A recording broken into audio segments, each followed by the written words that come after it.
1982, the biggest news by far in Minocqua, Wisconsin, was a series of bank robberies that had all 3,300 residents looking over their shoulders and clutching their wallets anytime they stepped foot into one of their local banks. But when Minocqua Police got a frantic 911 call from Park City Credit Union on the evening of April 28th, what they would find inside was far worse than a robbery. Even though police would quickly put together a picture of what transpired inside of that bank, it would take another 34 years for law enforcement to finally get to the bottom of one of the most infamous crimes in Wisconsin history. But before we get into that story, if you're a fan of the strange, dark, and mysterious delivered in story format, then you've come to the right podcast because that's all we do, and we upload twice a week, once on Monday and once on Thursday. So if that's of interest to you, please replace the Amazon Music follow buttons "I can't believe it's not butter" for real butter. Okay, let's get into today's story.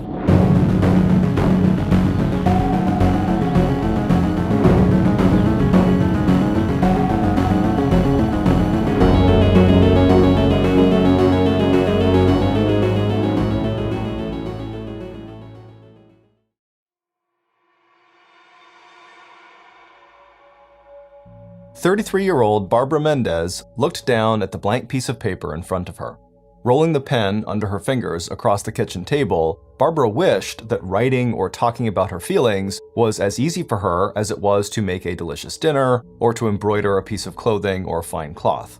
But it was coming up on Valentine's Day, 1982, and Barbara had decided that this year she was going to give her two daughters not just cards and chocolates, but a letter that told them how much she loved them. Both the girls were at or close to the point where they were becoming teenagers. Dawn was 13 and Christy was 11. And more, Barbara could feel them beginning to pull away from their parents. Not that the girls had ever given Barbara or her husband Robin, known to everyone by his nickname Bob, any trouble, and the pulling away that Barb sensed now was not rebellious or painful. The girls were just growing up, and Barb knew from her own childhood, and now her perspective as a mom, that the time all of them were spending together now in their modest but cozy house tucked away among the woods would not last forever. Taking a deep breath, Barb stopped rolling the pen, she picked it up, she pressed the point carefully onto the paper, and she began to write. She opened with, "My daughters."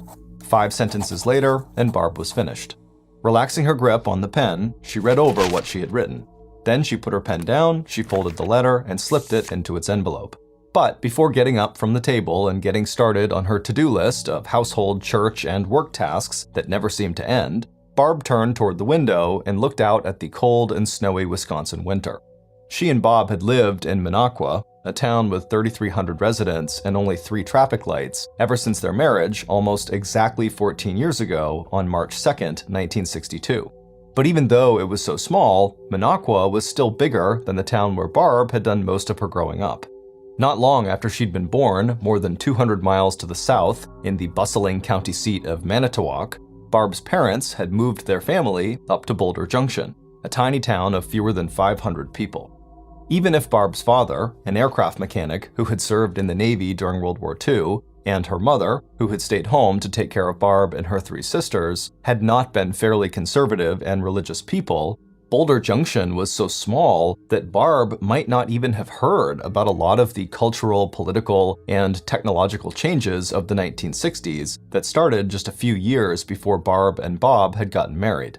So, while other young couples in other parts of the country might be experimenting with sex, drugs, and rock and roll music, Barb and Bob had settled here in Minocqua, in their 3-bedroom house located just a half-mile away from sleepy Route 70 and the family-owned upholstery business where Bob worked.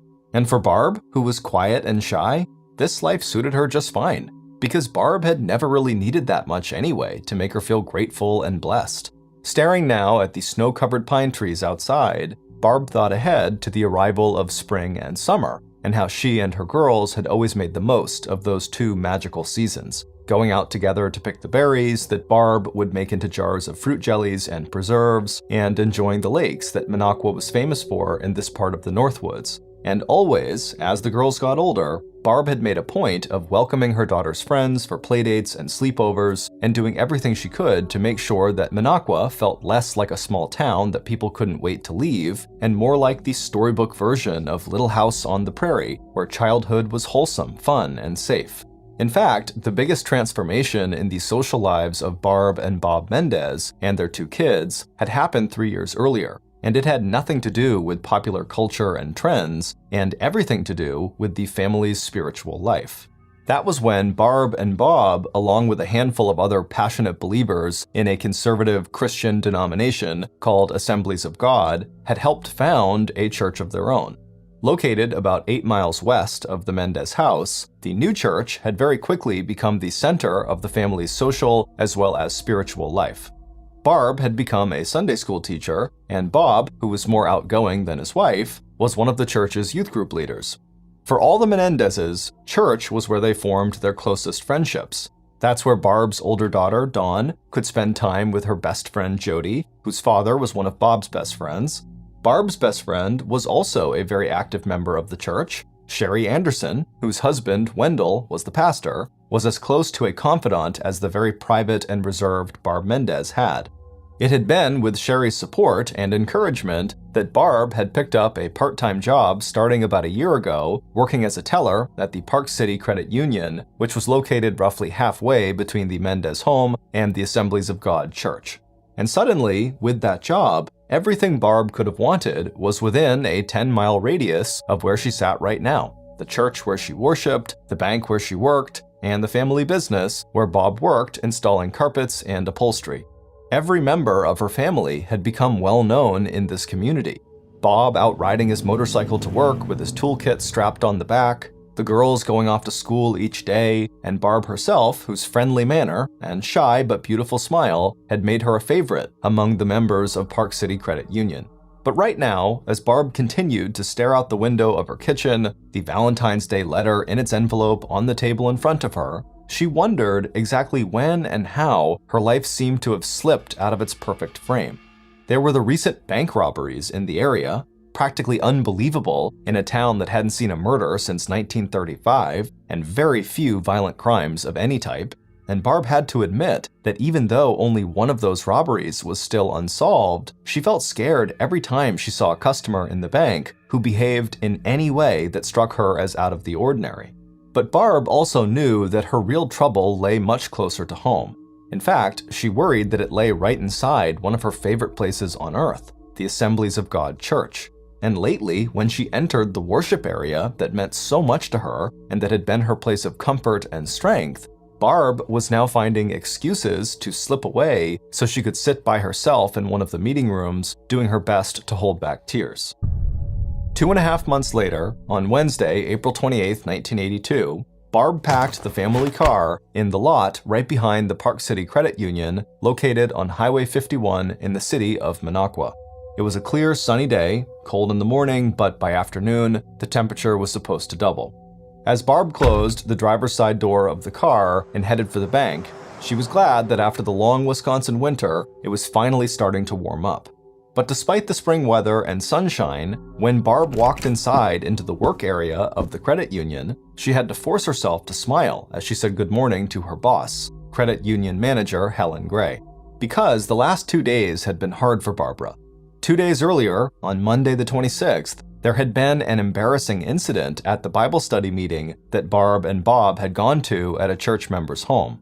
And on the very next day, Tuesday, April 27th, Barb had a long phone conversation with her friend Sherry, the church pastor's wife. Barb could not bring herself to tell Sherry the real secret that weighed so heavily on Barb these days, but Barb did manage to reassure her friend that soon Barb would be taking steps to resolve the problem, and when that was done, Barb would be feeling much better. After ending that phone call, Barb had turned her attention to making dinner. But even though the Mexican food Barb had prepared, Bob's favorite, had gotten rave reviews, the evening had left Barb feeling tired, and she was still tired this morning as she counted the bills in her drawer and took her position behind the customer service counter. Then, as Helen walked across the lobby to open the bank doors for business, Barb gave herself a mental shake. Making sure her white blouse was neatly tucked into her dark skirt, Barb squared her shoulders as the first customer stepped up to her station. But by midday, Barb's workload had unexpectedly doubled. Helen, the bank manager, had started to feel sick, and by 1 p.m., she felt so bad that she and Barb had decided that Helen should just go home and let Barb finish out the day and close the bank on her own. About 4 hours after Helen had left, Barb was helping the last customer of the day, one of the members of the credit union's own board of directors, who was there to convert $55 in change into dollar bills. Even if Barb hadn't been alone for half of her shift, that Wednesday still would have felt like an unusually stressful day, because that afternoon, Barb had had a scary interaction with a customer named Thomas Bowes, who kicked up a fuss when she told him that because he wasn't a member of the credit union, she could not cash the check he had handed to her. When he came back a second time after filling out a membership card and Barb did cash the check, his irritability and the argument he got into with his brother, who was with him, made Barb wish she was not alone behind the counter. All she'd been able to think about were the 2 recent bank robberies in the area and the fact that the suspect in one of those robberies was still on the loose. Chatting now about that encounter with the credit union board member, Barb relaxed a little as she rolled the last of the coins into its paper sleeve, handed over the dollar bills in exchange, and then walked her final customer to the door. As she watched the man cross the parking lot and get into his car and wave back at her, Barb felt a rush of relief that it was finally 5 o'clock and her workday was almost over. And after locking the door behind her, Barb headed back to the office to start entering that day's transactions into the balance sheet. But Barb hardly had time to sit down, catch her breath, and pull up the credit union balance sheet to make her first few entries when she heard a knock on the front door of the building. Startled, Barb dropped her pencil and looked up. But the entrance to the bank wasn't visible from the desk where she was sitting, and the only way to see who was there knocking was to get up and walk past the service counter and out into the lobby and waiting area.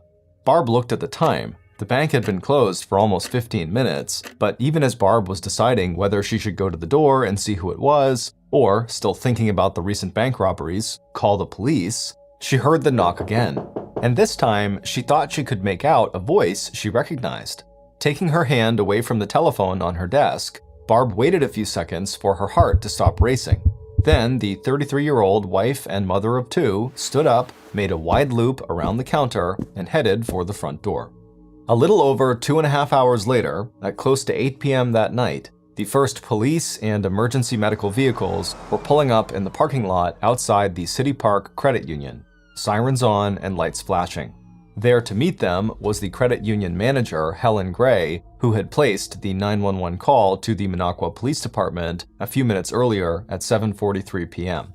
Still in a state of shock, Helen walked into the credit union with police officer Norm McMahon and led him behind the service counter to a space between one of the staff desks and the bank safe located behind the desk and against the side wall of the bank. Sprawled inside of that space, police found the brutally beaten body of Barbara Mendez.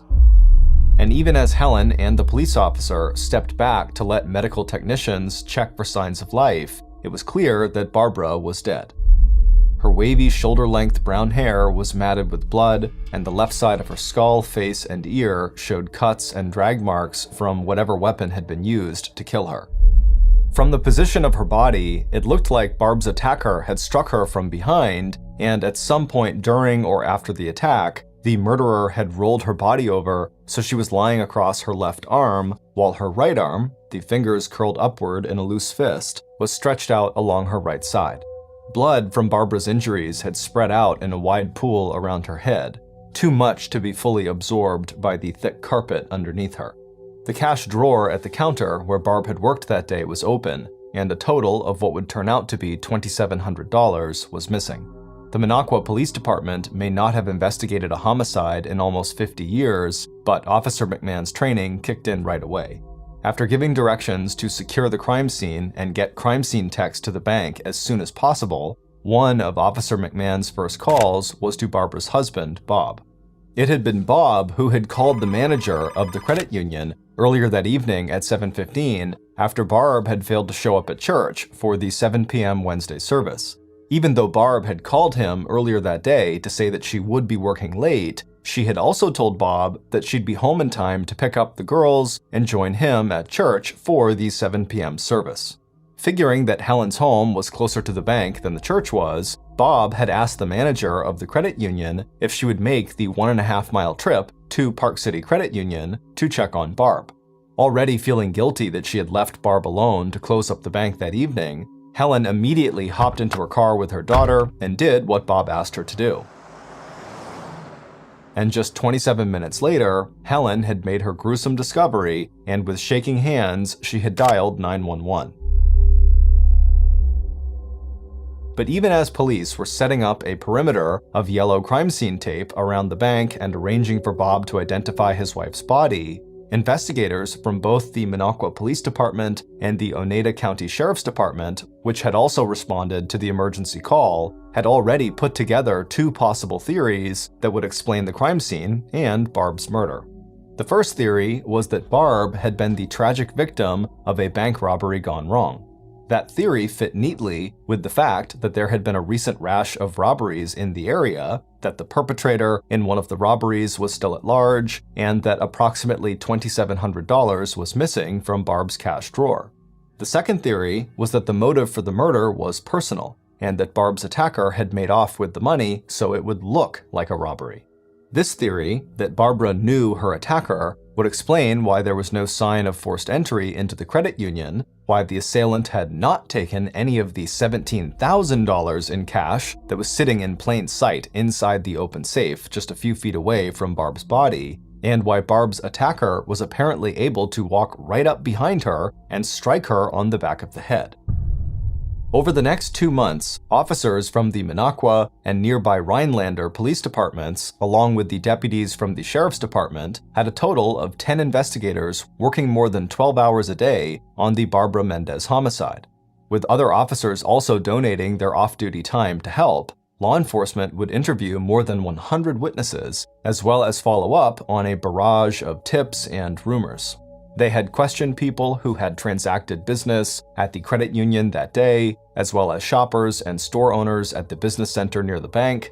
They had combed the wooded areas along Highway 51 where the credit union was located, looking for a murder weapon they did not find, and they had collected as much physical evidence from the crime scene as possible without coming up with any blood samples or fingerprints that would lead them to a possible killer.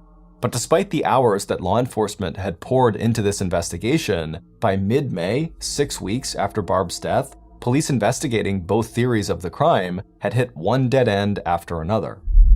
As the husband of the victim, Bob Mendez was automatically at the top of the suspect list. But Bob was also among the first suspects that police had to cross off their list. From the time Bob arrived home from work at Lakeland Upholstery at about 5 p.m. until sometime after 8 p.m. when he arrived at the Park City Credit Union, Bob could account for all his actions and whereabouts. Bob's alibi was confirmed 3 days later when they followed up their initial interviews with Bob and Barb's daughters, Dawn and Christy, with long interviews at the police station where they took down the family members' formal statements. Both Dawn and Christy, who had gotten home from school on the day of their mother's murder at about 4:20 p.m., had seen their dad come home about a half hour later, just before 5 p.m. Just after 5, their dad had passed along a phone message from their mom telling them she'd be home by 6:15 or 6:30. And since Dad would be riding his motorcycle to church that evening, Barb would drive the girls to the 7 p.m. service with her. After that phone call, Bob and the girls had a quick dinner of tacos. Dawn's best friend Jody had also spoken to Bob around 5:15 or 5:30 when she telephoned the Mendez house, and Bob had answered the phone. After that, Bob had showered, dressed, and then hopped on his 1979 Honda CX-5000 motorcycle and left for church, where church members would see him at about 6:20 p.m. But aside from confirming that Bob did not leave the church again until he got the call from police that Barb was dead, members of the Assemblies of God Church just did not seem that eager to share information about each other's lives and church politics or gossip with police. And Barb's funeral service, which was held on the same day that Christy, Dawn, and Bob were all formally interviewed, did not offer any clues about Barb's personal life either. As a few police officers watched from their seats in the back of the church, 300 mourners filled into the sanctuary of the Assemblies of God on Town Line Road. Pastor Wendell Anderson described Barb as, quote, a woman who had committed her life to the Lord, end quote, before reading some of Barb's favorite verses from the Bible. The next day, the local newspaper would quote one of Barb's friends and fellow church members as saying that Barbara's death, quote, did not fit her life in any way, end quote. And then, this friend summed up the fear that had gripped the entire town of Minocqua in the wake of Barb's murder, the first homicide the sleepy town had seen since 1935. Quote, it's all just horrible, end quote.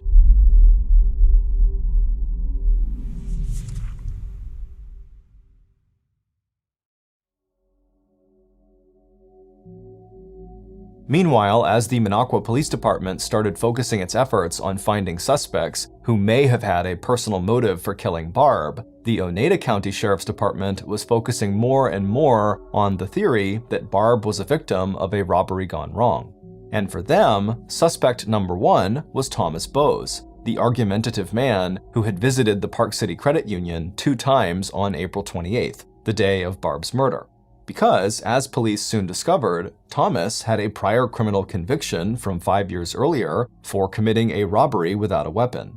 And when Thomas Bowes' wife, Judith, started changing her story about her husband's activities and whereabouts on the day of Barb's murder, police zeroed in on the man at least one officer privately described as more of a, quote, goof than a danger to society. But, like all the other leads police had uncovered in the case, the Thomas Bowes lead would dry up 9 months after Barb's murder in the end of January 1983, when Thomas passed a lie detector test. And meanwhile, other leads involving other robbery suspects would also hit a dead end. But by the fall of 1982, 3 months before Thomas Bowes was crossed off the suspect list, residents of Minocqua were all talking about a different crime that had just been reported in their local newspapers. And like Barb's death, this crime also involved a member of the Assemblies of God Church on Township Road, the same church that Bob and Barb had helped found 3 years earlier. In October 1982, 6 months after Barb's murder, the church was rocked by an allegation that one of its members had been sexually assaulting a 14-year-old girl. The charge resulted in the perpetrator being sentenced to 4 years of probation, but the scandal also had the effect of breathing new life into the stalled investigation into Barb's murder. Law enforcement had no evidence that linked the two crimes, but officers decided to take another run at interviewing church members about what might have been going on in the church at or around the time that Barb was killed. They also re-interviewed Bob. Barb's husband had raised eyebrows when he'd started dating a new girlfriend earlier that fall, but when police re-interviewed him in October, nothing about his alibi or about the statements his daughters had made to police 6 months earlier had changed at all. And by the spring of 1984, 2 years after Barb had been murdered, the investigation into her death once more stuttered to a halt, and the key players in the drama were all starting to move on with their lives. On March 10th of 1984, Bob had remarried and his new wife had moved into the Mendez house, where she would do her best to fill the terrible hole that Barb's death 2 years earlier had left in the lives of Barb and Bob's daughters, Dawn and Christy. Meanwhile, the sex abuse scandal at the Assemblies of God Church would fade from the headlines. The $5,500 reward for information leading to a conviction in the murder case of Barb Mendez would go unclaimed, and contributions to an educational fund for Dawn and Christy would slow to a trickle.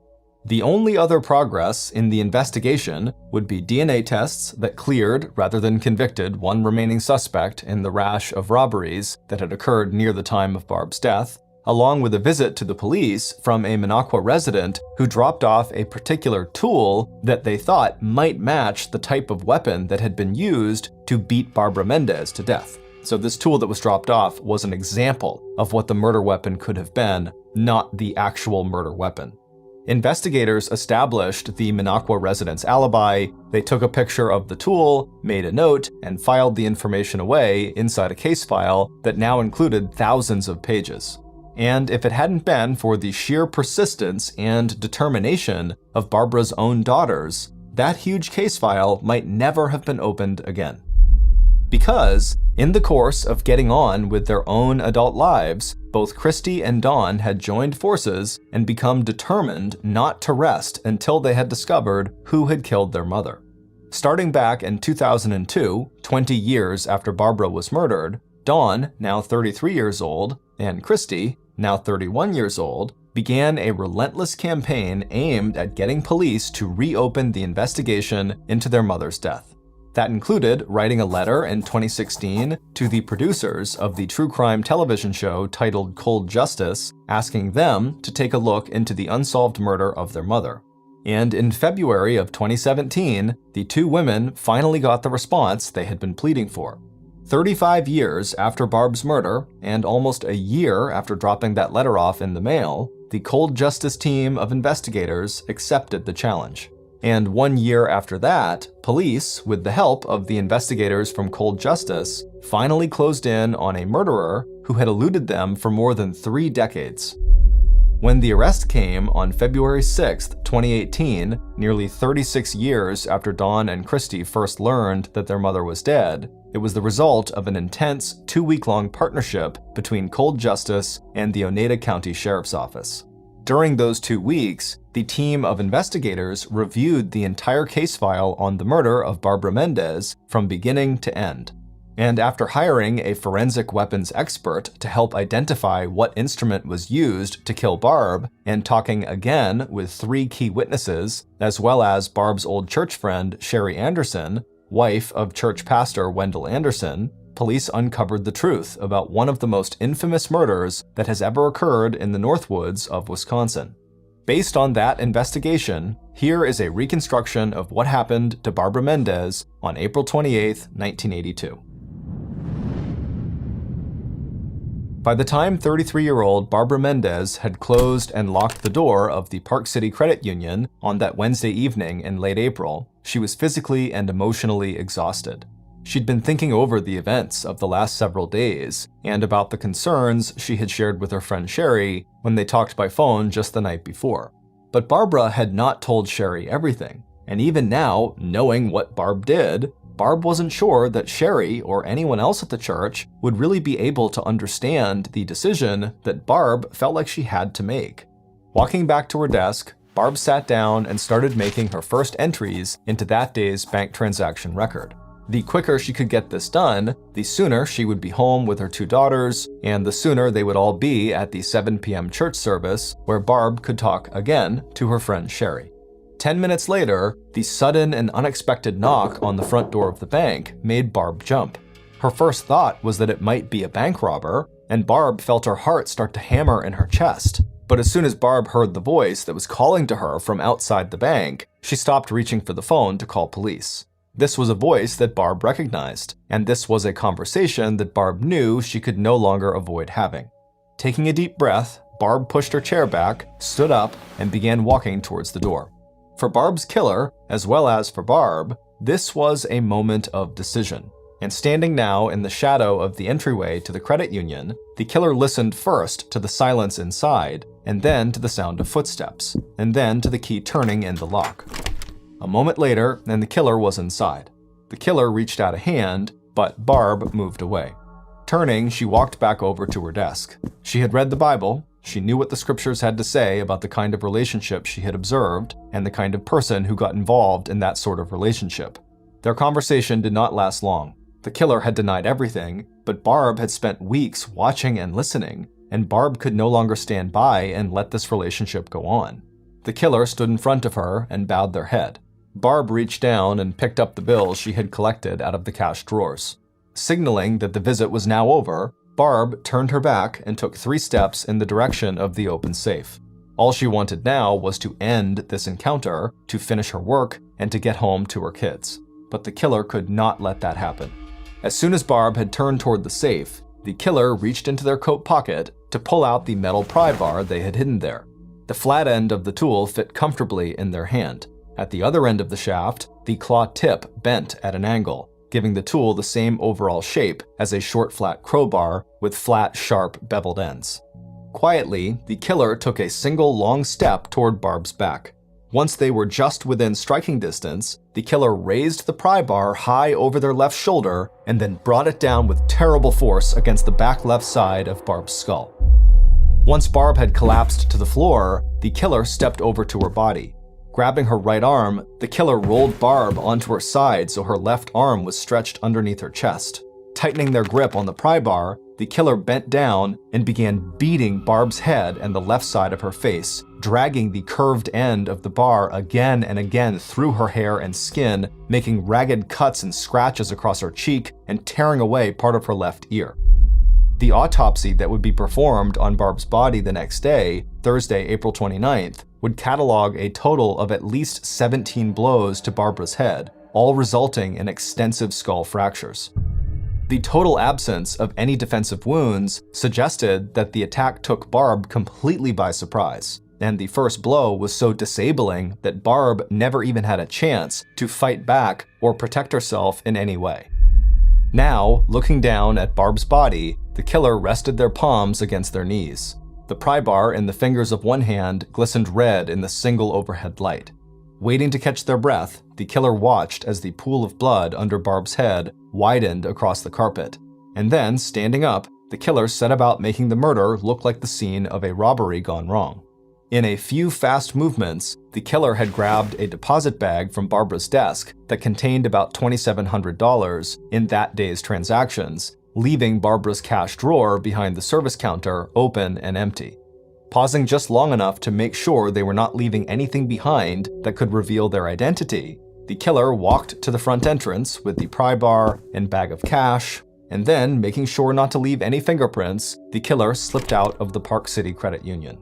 Glancing at their watch, the killer was surprised to find that the entire encounter with Barb, ending with her death, had taken fewer than 10 minutes. Still, it was the critical window of time, part of maybe 30 minutes that police would come up with as the time the murder was committed, and the killer knew they had to find a way to place themselves during this half-hour period far away from the credit union.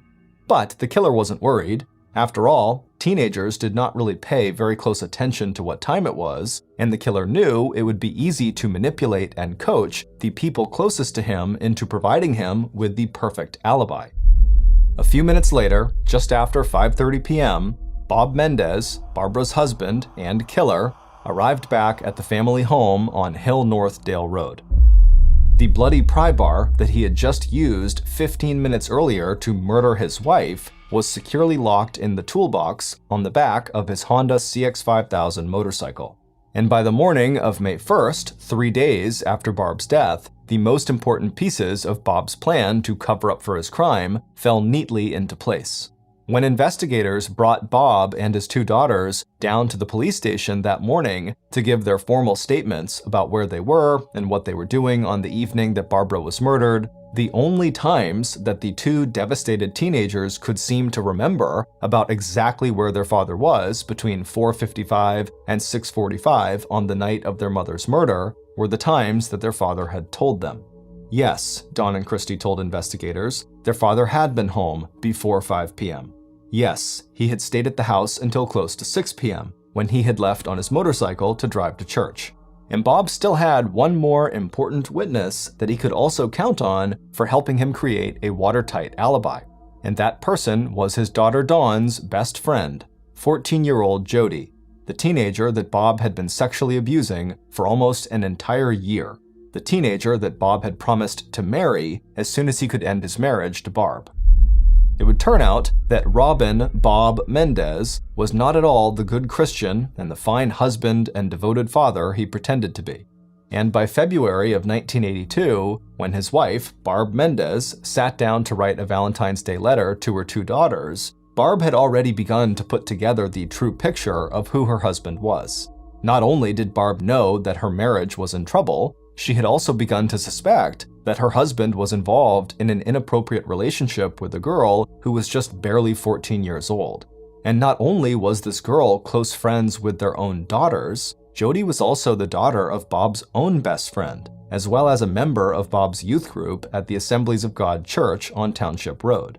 By the spring of 1982, rumors and whispers had begun to swirl inside the church about the amount of time and attention that Bob was lavishing on Jody. And members also noticed that Bob and Barb Mendez no longer sat together at church services, and on one occasion, they had arrived in separate cars at a Bible study meeting at a member's home, with Barb looking and acting so visibly upset that everyone in the group had felt extremely uncomfortable and embarrassed. By late April, Barb had begun to confide to her friend Sherry that she was worried about the relationship between Bob and Jody, and that Barb had decided she needed to confront her husband. If he did not stop all contact with Jody and start working on his marriage, Barb had decided she was going to take her daughters and leave Bob and go stay with her own parents, who now lived out in Colorado. But Barb never had the chance to put that plan into effect and to help rescue a vulnerable teenage girl from an abusive relationship with Barb's husband. Instead, on April 28th, Bob, the only person aside from the bank manager who knew Barb would be closing the credit union alone that evening, showed up after finishing his work at Lakeland Upholstery at the Park City Credit Union. Armed with the pry bar he used almost every day and carried with him in his toolbox, Bob knocked on the locked door of the bank and called out to Barb, telling her that he needed and wanted to talk. And just a few minutes after opening the door to Bob, Barb had been beaten to death by her husband of 14 years. After Barb's murder, Jody, who had also been coached and manipulated by Bob, joined with his daughters in giving him a fake alibi.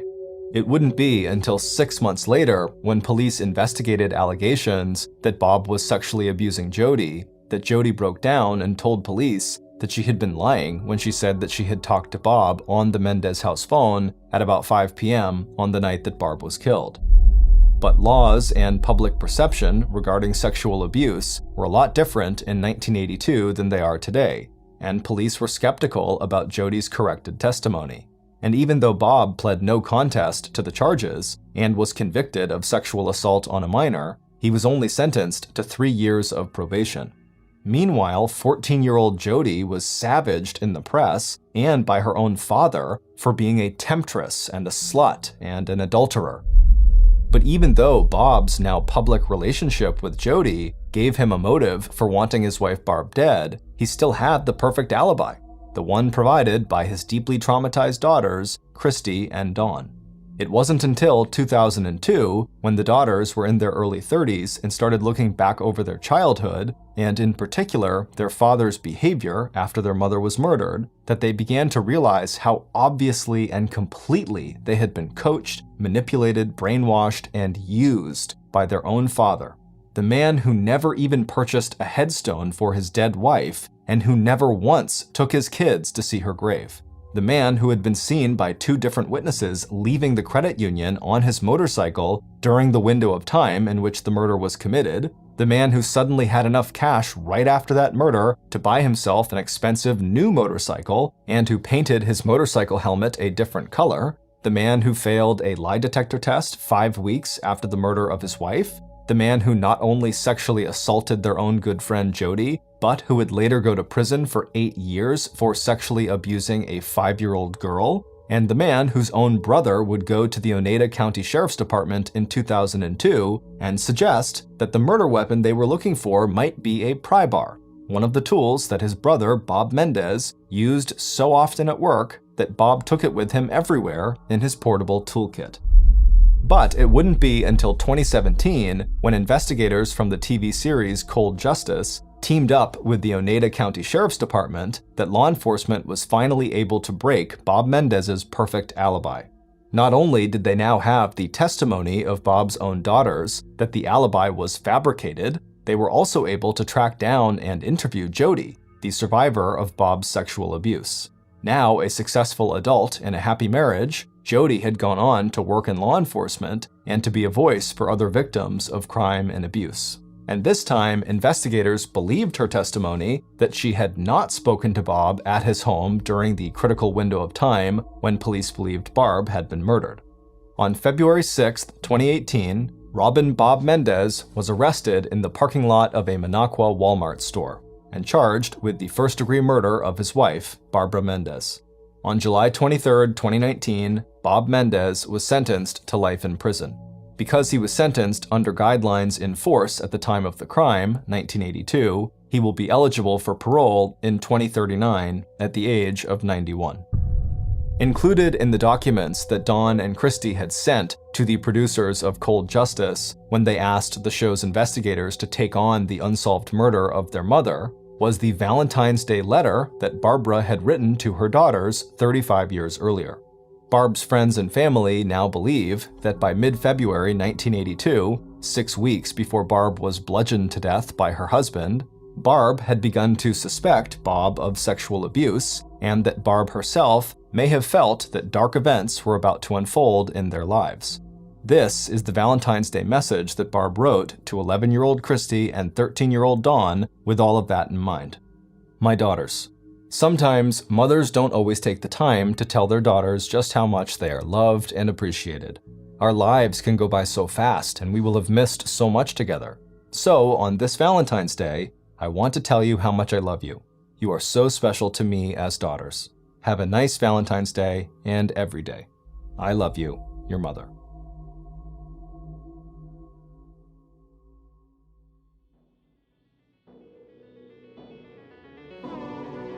Thank you for listening to the MrBallen podcast. If you got something out of this episode and you haven't done this already, please replace the Amazon Music follow buttons "I Can't Believe It's Not Butter" for "Real Butter."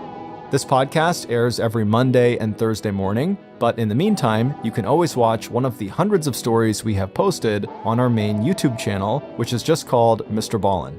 Consider donating to our charity. It's called the MrBallen Foundation, and it provides support to victims of violent crime as well as their families. Monthly donors to the MrBallen Foundation Honor Them Society will receive free gifts and exclusive invites to special live events. Go to MrBallen.Foundation and click Get Involved to join the Honor Them Society today. If you want to get in touch with me, please follow me on any major social media platform and then send me a direct message. My username is just @MrBallen, and I really do read the majority of my DMs. To check out our merchandise, to join our Discord server, or see what announcements are coming out of our studio, head on over to our brand new website, ballenstudios.com. So that's going to do it. I really appreciate your support. Until next time, see ya.